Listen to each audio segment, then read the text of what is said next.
Proverbs 14:14, you harvest what you plant, whether good or bad.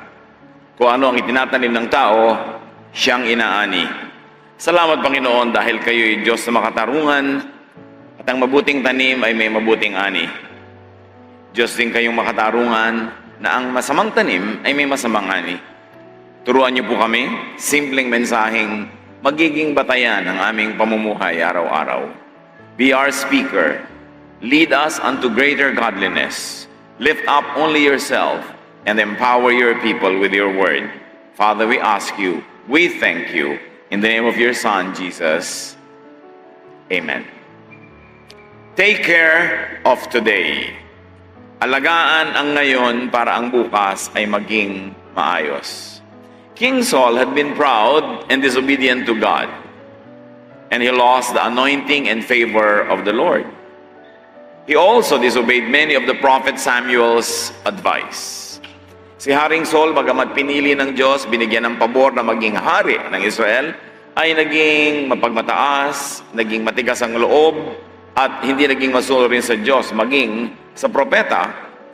At yan ang naging dahilan ng kanyang pagbagsak. 1 Samuel 28:1-3. Samuel had died sometime earlier, and people from all over Israel had attended his funeral in his hometown of Ramah. The prophet was dead. He was already resting in peace, and he should have been left alone.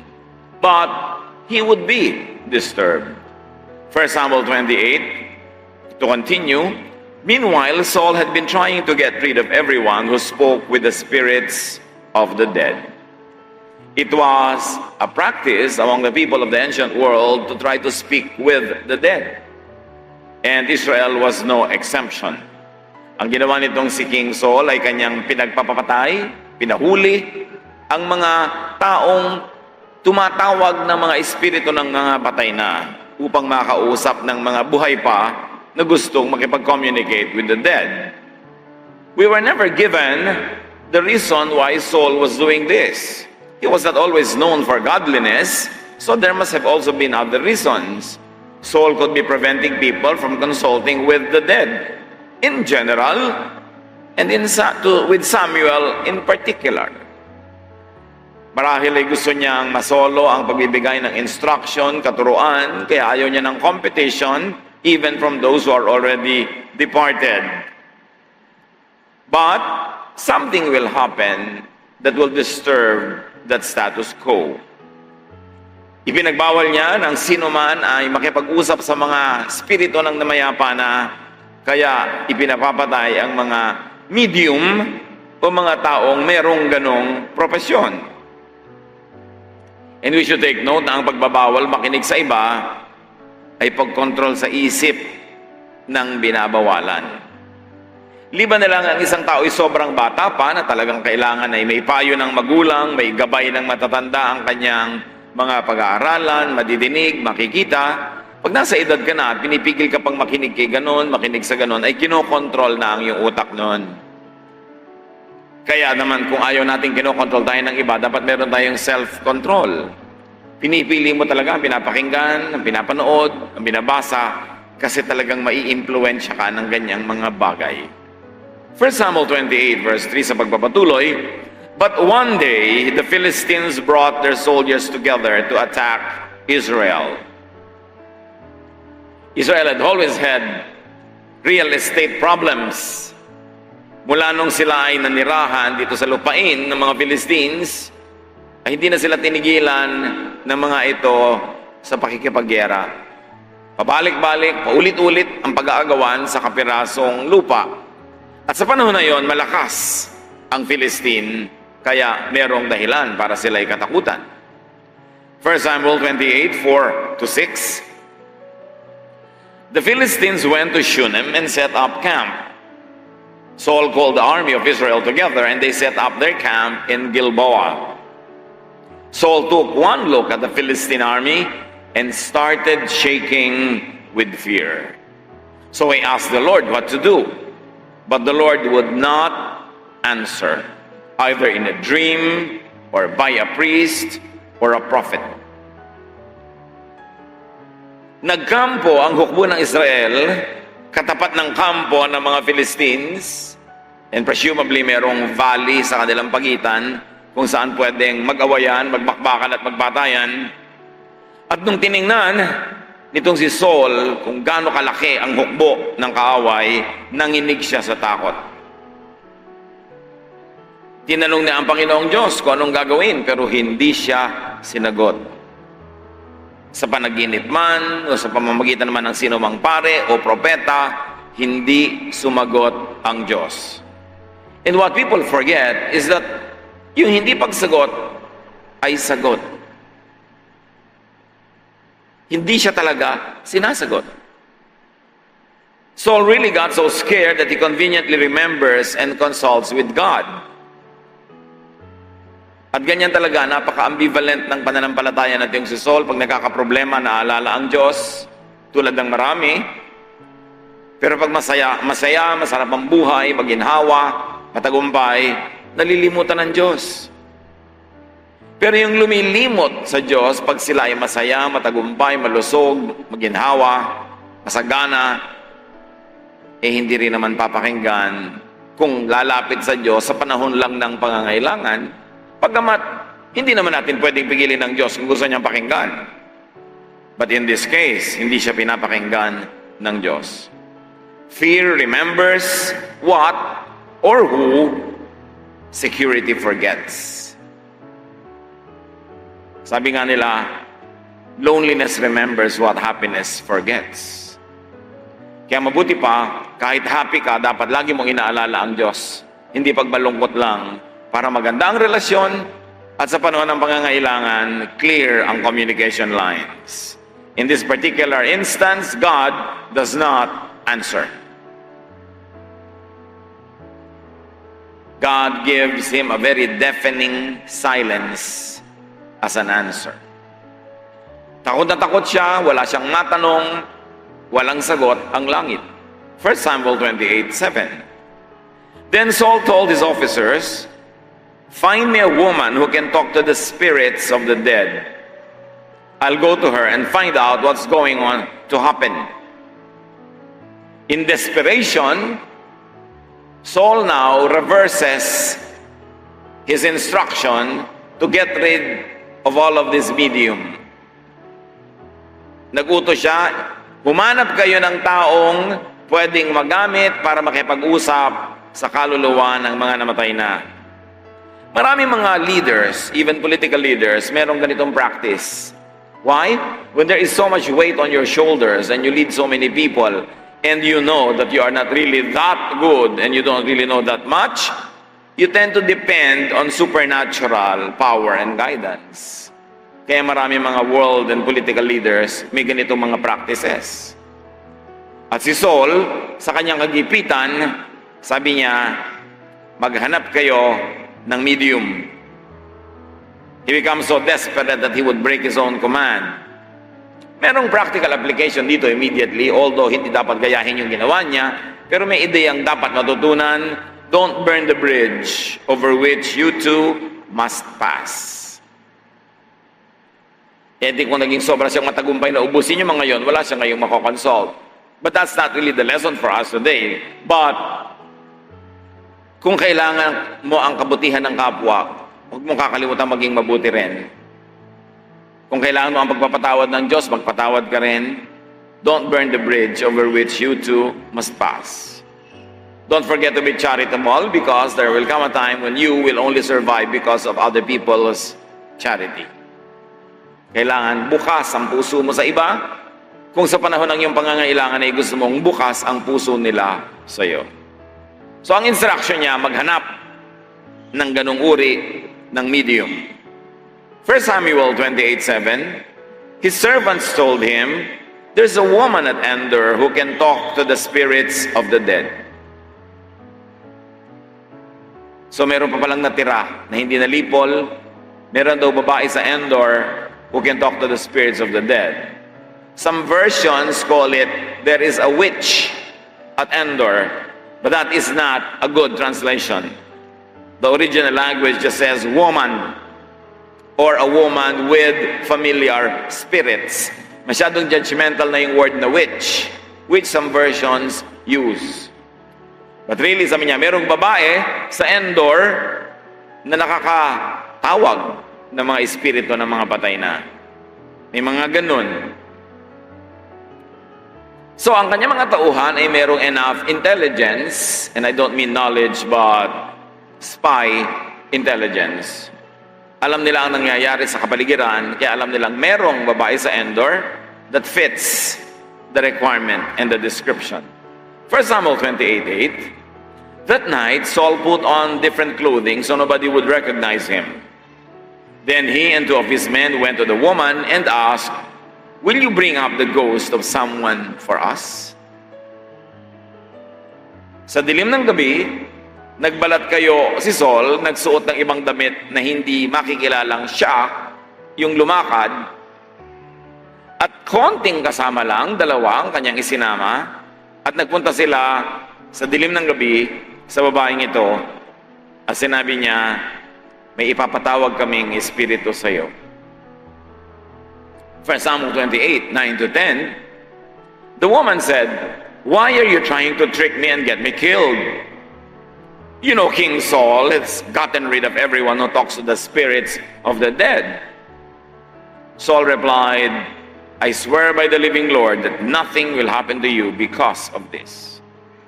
Siyempre, yung babae on red alert, sa niya, "Bakit ninyo ako nilalanse? Nililito niyo ako?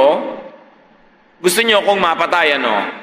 Alam na alam natin, ipinagbabawal ng hari ang ganitong gawain at pinapatay ang mga medium. Bakit ninyo ako ngayon papagawain ng ganyan?" Pero nangako sa kanya, si Saul, "Sa ngalan ng buhay na Diyos, walang mangyayari sa iyong masama pag ginawa mo ito." Nangako siya. 1 Samuel 28:11, "Who do you want me to bring up?" she asked. "Bring up the ghost of Samuel," he answered. So nanalig siya sa pangako, napayapa ang kanyang loob, kasi hindi ka naman basta nangangako ng ganun lang na hindi mo tutuparin, ginamit mo ang pangalan ng Diyos. So, sabi niya, sino naman ang tatawagin natin? Si Samuel. Tawagin mo ang propetang si Samuel. Assured of safety, and maybe promised with a big reward, we don't know, the woman cooperates. 1 Samuel 28:12, when the woman saw Samuel, she screamed. Then she turned to Saul and said, "You tricked me. You are the king." Nakita ng babae si Samuel, hindi nakita ni Saul at ng kanyang dalawang kasama. Siya lang ang nakakita. Sabi niya, "Niloko niyo ako. Pinaglaruan niyo ako. Ikaw ang hari." The woman realizes the truth, that her client was the king, or she screams in fear of the consequence. Basta napasigaw siya, hindi natin alam kung ba't siya napasigaw. Dahil ba, hindi naman niya inaasahan na pati si Samuel ay matatawag niya kasi ang taas ng ranggo nun eh. Propeta yon. Nagulat din siya. O nagulat siya at natakot, na-realize siya kung sino yung kaharap niya na nagpapatawag na ang hari pala yon. Basta't siya'y natakot sa sarili niyang ginawa. Huwag kang gagawa ng sarili mong multong kakatakutan. Huwag kang magpapatubo ng buntot na ayaw mong hilahin. Pero siya natakot sa kanyang ginawa. But until then, only she sees Samuel. 1 Samuel 28:13-14, "Don't be afraid," Saul replied. "Just tell me what you see." She answered, "I see a spirit rising up out of the ground." "What does it look like?" "It looks like an old man wearing a robe." Saul knew it was Samuel, so he bowed down low. Huwag kang matakot. Basta sabihin mo lang, anong nakikita mo? Kasi nga, yung babae lang na nakakakita, kaya siya seer. Sabi, isang espiritu na iniluluwa ng lupa, lumalabas mula sa lupa. Anong itsura? Mukhang matandang lalaki. na may suot na robe. That robe must have been a distinctive attire of the prophet that made Saul realize and conclude it was really Samuel who was arriving. Kaya siya ay nagbow ng mababang mababa. Halos dumapa na siya sa lupa. 1 Samuel 28:15. Why are you bothering me by bringing me up like this? Samuel asked. Ang unang namitawi sa bibig ng propeta, pinagalitan sila. Bakit niyo ako ginugulo? Bakit niyo ako tinatawag ng ganito? Saul hears Samuel's voice, but does not see him. The woman sees Samuel's appearance, but does not hear his voice. So nakita niya yung interplay, yung cooperation between the medium and the client. Nakikita ng babae yung espiritu, pero hindi niya nadidinig ang boses, kaya hindi niya pwedeng malaman ang nangyayaring usapan. Pero naririnig ni Saul ang boses, pero hindi niya nakikita ang itsura. Kaya kailangan niya yung medium. Bakit niyo ako ginugulo? Nananahimik na ako. Alam niyo, ayaw ng mga namakayapa na ginugulo pa sila. Kaya nga nasa kabilang buhay na sila para mamayapa. Ang ginagawa naman ng maraming tao ngayon, dasal pa ng dasal sa mga namatay na. Pray for me, pray for me. Sasabihin sa'yo nung namatay na nga ako eh, bakit mo ako ginugulo? Ba't di ka mag-pray? Bakit ka nagpapapray sa patay? Yes, you intercede for one another, pero buhay, nag-i-intercede for another buhay na tao. Pero hindi namatay na, uutusan mo pang ipagdasal ka. Gagawin mo pang intercessor ang namatay na. Ayaw nila nun. Nananahimik na sila. 1 Samuel 28:15-16. I'm terribly worried, Saul answered. The Philistines are about to attack me. God has turned his back on me, and I won't answer anymore, and won't answer me anymore by prophets or by dreams. What should I do? Samuel said, if the Lord has turned from you and is now your enemy, don't ask me what to do. Sabi niya, kaya ko naman po kayo ginulo, ayaw akong sagutin ng Diyos. Ang dami ko nang pakiusap through several persons. Ni sa panaginip, hindi ako kinakausap.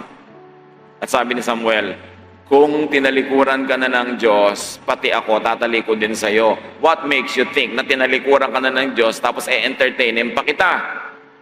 Lingkod ako ng Diyos. Siyempre, ang tatalikuran niya, tatalikuran ko. At kung ikaw ngayon itinuturing ng Diyos sa kaaway, kaaway din kita. Huwag mo kong matanong-tanong. Saul forgets that God's silence is also an answer.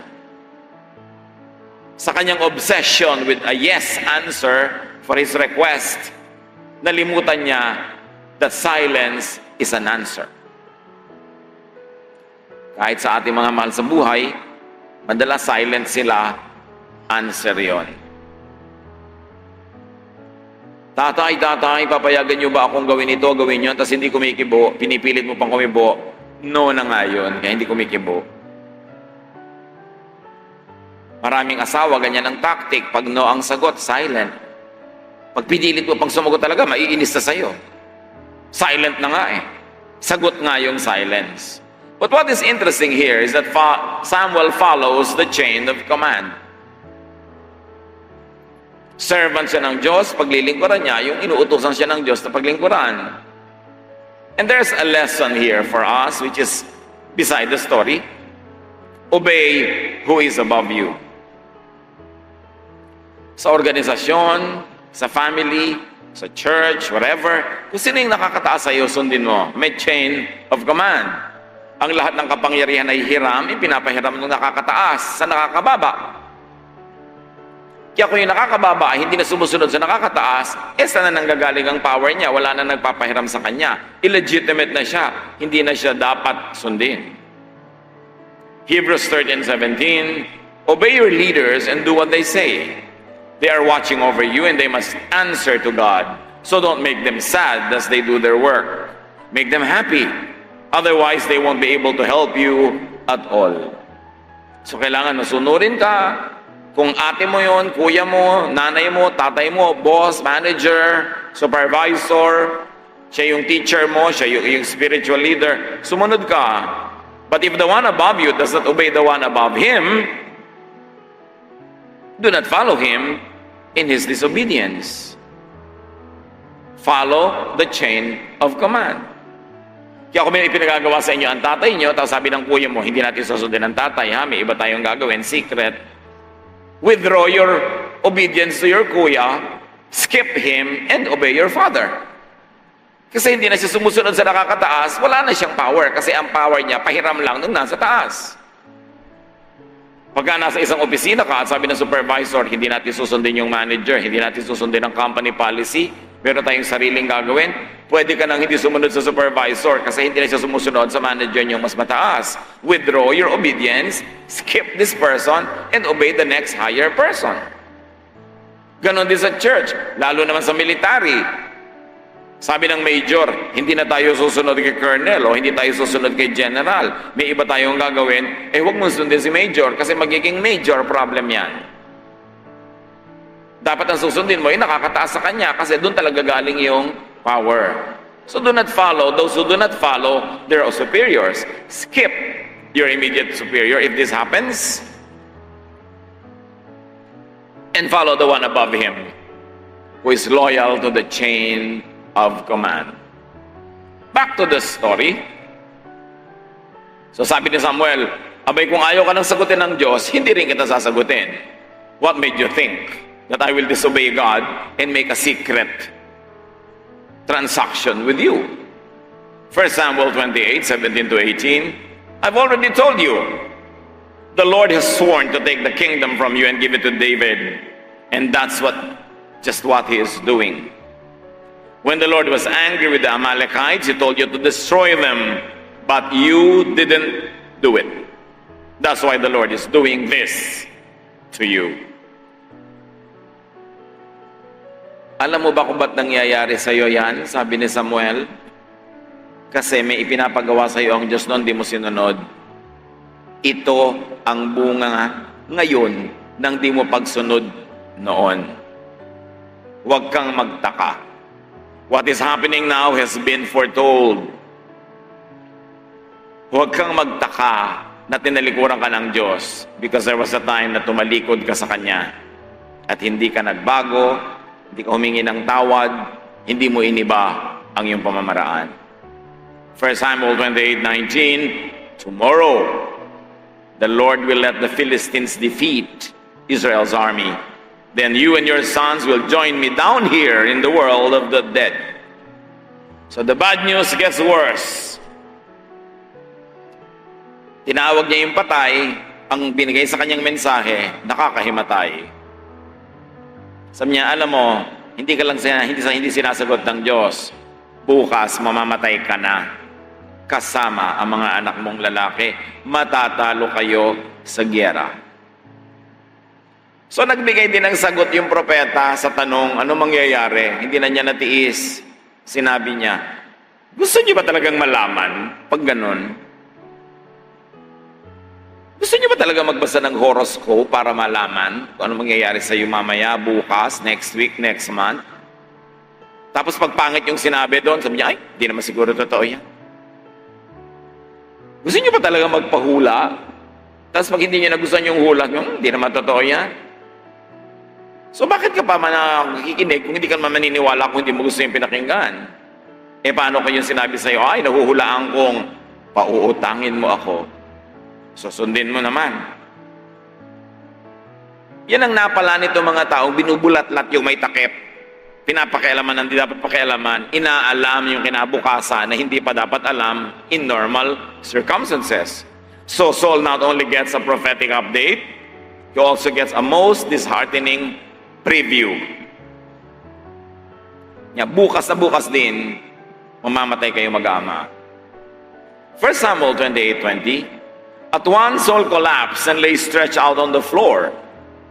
Terrified at what Samuel had said, he was weak because he had not eaten anything since the day before.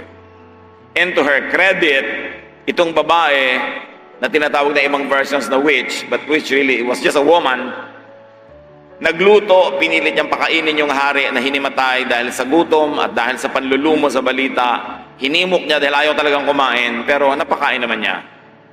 The woman implores Saul to eat and feeds the king. Do not sneak into the future. Huwag yung silip-silipin yung hindi pa dumarating. Ang gustong ipaalam sa atin ng Diyos, ipapaalam na niya under natural ways. Naturally, not supernaturally. Lalo't lalo kung hihingi ka pa ng tulong ng ganitong uri ng mga tao na malinaw na ipinagbabawal sa Bibliyang konsultahin. At isa ang very practical lesson, lalo kung may mga problema, eat. Kumain kayo. May mga problema ang pamilya, kumain kayo. Nasaktan ang iyong puso, nagdaramdam ka, kumain ka pa rin. Iba na yung busog kaysa gutom pag nag-iisip ng solusyon. At pagkahalimbawa, bagamat nakakalungkot naman talaga, pero kung namamatayan ka na mahal sa buhay, kumain ka pa rin. Hindi yung inaalala ka pa ng mga tao dahil ilang oras, ilang araw ka na hindi kumakain, tapos puyat ka, pati ikaw, inaalala ng mga tao. Help yourself. Help those who help you. Take care of your body. Because no matter what kind of problem you want to solve, it is better solved when you have a full stomach. Kailangan palakasin ang katawan. At nangyari nga mga kapatid, sa digmaan, kinabukasan, Saul was so hopeless, he did not wait to be killed by the enemy, he killed himself. Sobra siyang nakubabawan ng bigat ng espiritu, kaya siya nagpakamatay. Hindi sinabi sa atin kung dahil sa pagkonsulta niya kay Samuel, kaya napalala ang kanyang sitwasyon, mamamatay tuloy siya. At hindi pa rin naman sinabi na mamamatay nga siya, kundi nagpakamatay siya tuloy. Masama ang bunga ng pakikialam sa mga bagay na espiritual na hindi mo dapat pakialaman. Tatawag ka sa namatay, kukonsulta ka doon sa hindi mo dapat konsultahin. Sa mga panahon pa naman na wala kang magandang relasyon sa Diyos dahil ikaw mismo ang nagpapangit. Lahat yan, may pananagutan si Saul. But there are several lessons that we like to emphasize, that there is life after death. Pero huwag na kayong tumawag ng mga patay na, kasi pwede mga evil spirit ang dumating, magpanggap na sila ang kaluluwa ng lola nyo at madaya kayo ng husto. Wala ka kasing protection from pretenders. And the devil roars around like a roaring lion seeking someone to devour. At sabi sa Bible, even angels of darkness can pretend to be angels of light, to deceive, if possible, even the elect, even those who are chosen and blessed by God. Huwag makipaglaro sa mga espiritu kasi hindi mo alam kung saan uuwi ang mga laro na yan. Live correctly, die correctly. Don't take your own life. Kung gusto kang kunin ng Panginoon, hindi niya kailangan ng tulong mo. Kayang-kaya kanyang kunin. Hindi mo na siya kailangan tulungan at lalong hindi mo siya kailangan pangunahan. And if you want to die correctly, live correctly. Obey and call on the Lord when He can still be found. When can the Lord be found? When you have a good relationship with God. When is God difficult to find? When you remember Him only because you have a problem. Isaiah 55, 6-7. Seek the Lord while He may be found. Call on Him while He is near. Let the wicked forsake their ways and the unrighteous their thoughts. Let them turn to the Lord, and He will have mercy on them, and to our God, for He will freely pardon. Tamang tumawag sa Diyos, pero merong tamang panahon ng pagtawag sa Diyos. Merong panahon na huli na para tumawag. Pagamat ang Diyos ay Diyos, hindi naman natin siya pwedeng ilimit. Kung iibigin ba niyang sagutin ka kahit huli na, pwede naman niyang gawin yon. But under normal circumstances, and the verses tell us, call on the Lord when He may be found. Huwag mo ipagsapalaran na kung kailan gipit na gipit ka na dahil sa sarili mo ring mga pagkakamalit pagkukulang, doon ka patatawag. Ang liit ng chance na sagutin ka. Do not wait for crisis, for irreversible tragedies, before you obey and return to God. Mga kapatid, pagka tayo ay hinampas na ng dagok ng buhay dahil sa ating pagkakamali, pag tayo ay ginupo na ng sakit dahil sa ating pagpapabaya, pag hinahabol na tayo ng mga pinagkakautangan natin dahil sa ating walang patumanggang pangungutang at paglulustay, pag sinisigil na tayo ng mga inutangan natin, pag dun ka pa, tumawag sa Diyos, ang liit ng chance mo na pakinggan ka. At saka, bumabalik ka lang naman sa Diyos kasi gipit ka na. Tumatawag ka lang kasi crisis na. Don't expect to get a yes answer. Proverbs 1:23-28. Listen as I correct you and tell you what I think. You completely ignored me and refused to listen. You rejected my advice and paid no attention when I warned you. So, when you are struck by some terrible disaster, or when trouble and distress surround you like a whirlwind, I will laugh and make fun. You will ask for my help, but I won't listen. You will search, but you won't find me. This is wisdom speaking. The wisdom of God speaking. So, alam nyo, kung di kayo nakikinig sa akin, pag dumating ang gulo sa buhay nyo, na bunga ng di nyo pakikinig, pagtatawanan ko kayo. Di ko kayo pakikinggan. Pagka kayo ay ginupo ng napakaraming problema na para mga daluyong, mga bagyo, mga alon, I will make fun. Siyempre, hihingi kayo ng tulong sa akin dahil nagigipit kayo, pero hindi ko kayo tutulungan.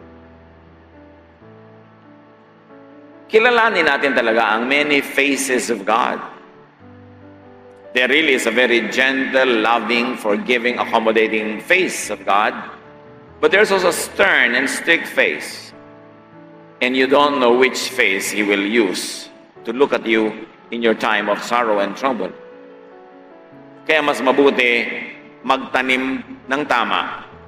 Kung gusto nyo ang anihin sa buhay ay tama. At kung tayo nasa stage ng buhay na umaani ng pangit, isipin ko anong pangit na itinanim natin kasi kung anong tinanim, yun ang inaani.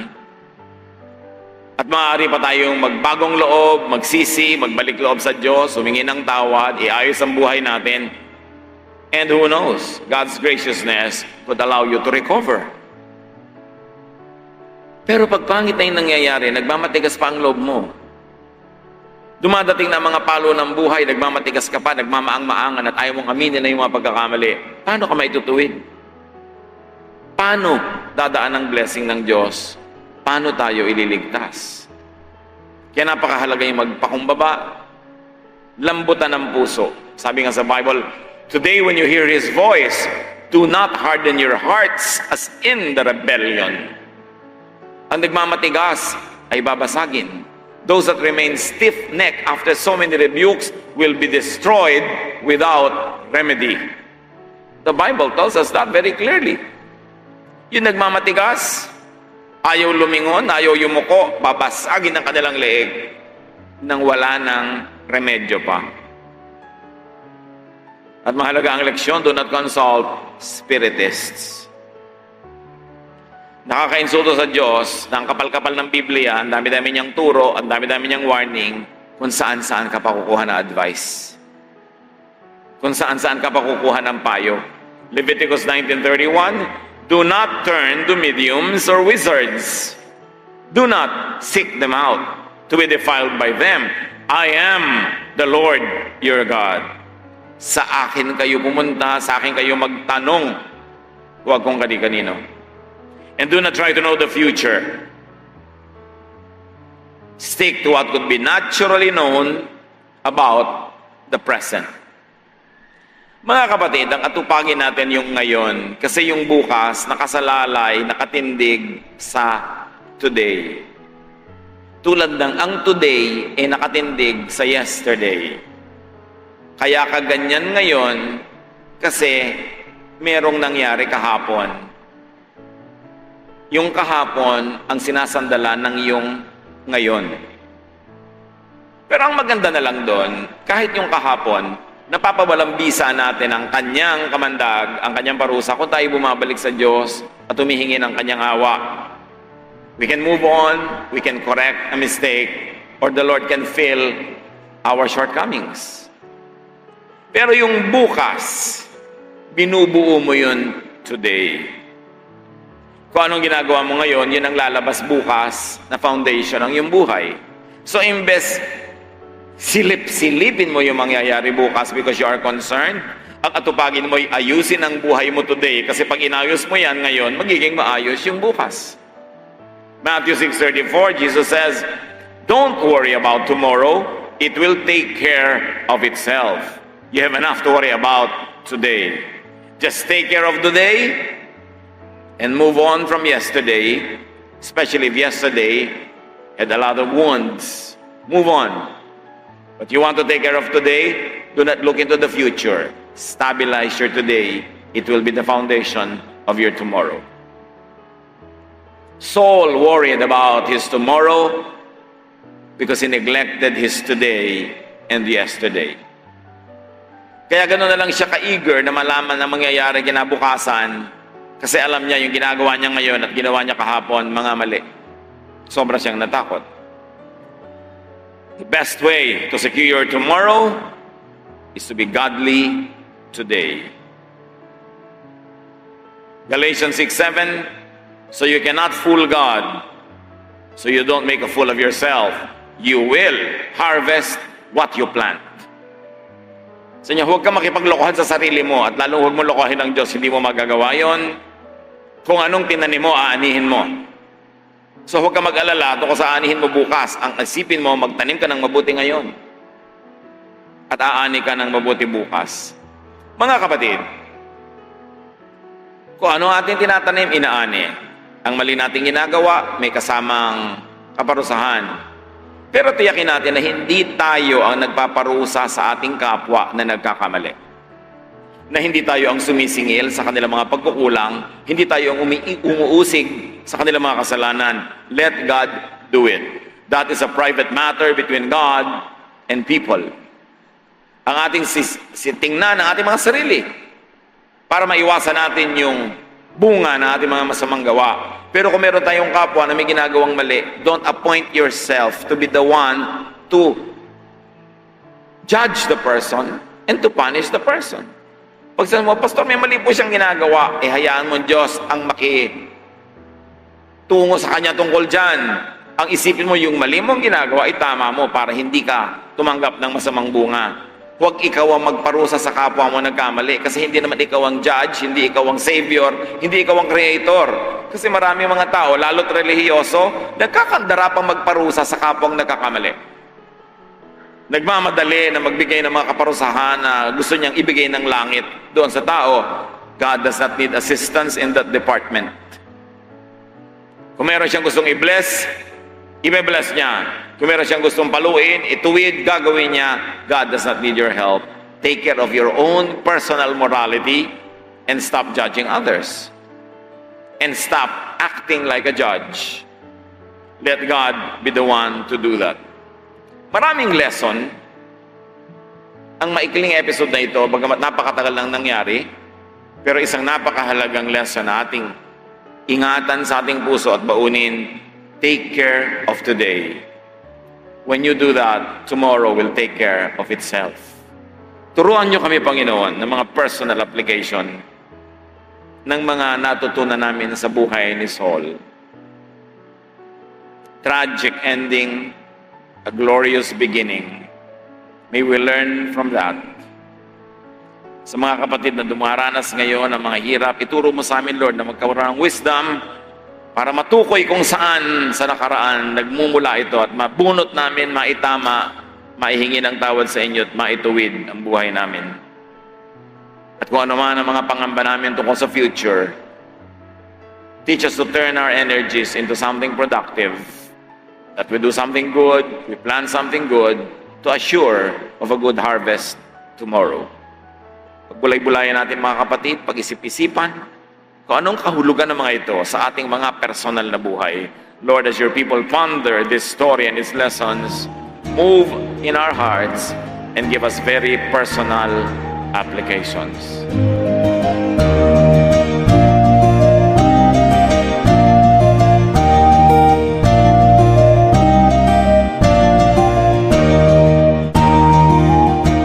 Ang katatapos pong mensahe ni Kuya Ed Lapis ay pinamagatang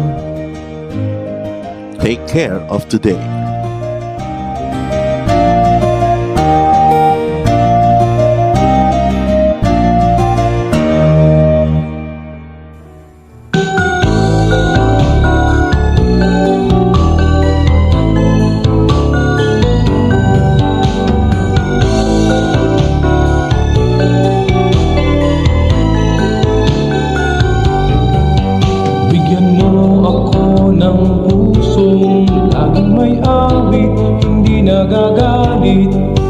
At ituro mo sa aking buhay paano umibig sa aking kaaway. Kahinahunan, kahinahunan, kahinahunan yung ibigay. Kahinahunan, kahinahunan, bunga ng Espiritong buhay. Kahinahunan, kahinahunan, kahinahunan yung ibigay. Kahinahunan, kahinahunan, bunga ng Espiritong buhay. Bigyan mo ako ng pusong napaaawat, nagpapatawad, upang di ako mapaaway. Hinahon ng puso'y aking kaagapay. Kahinahunan,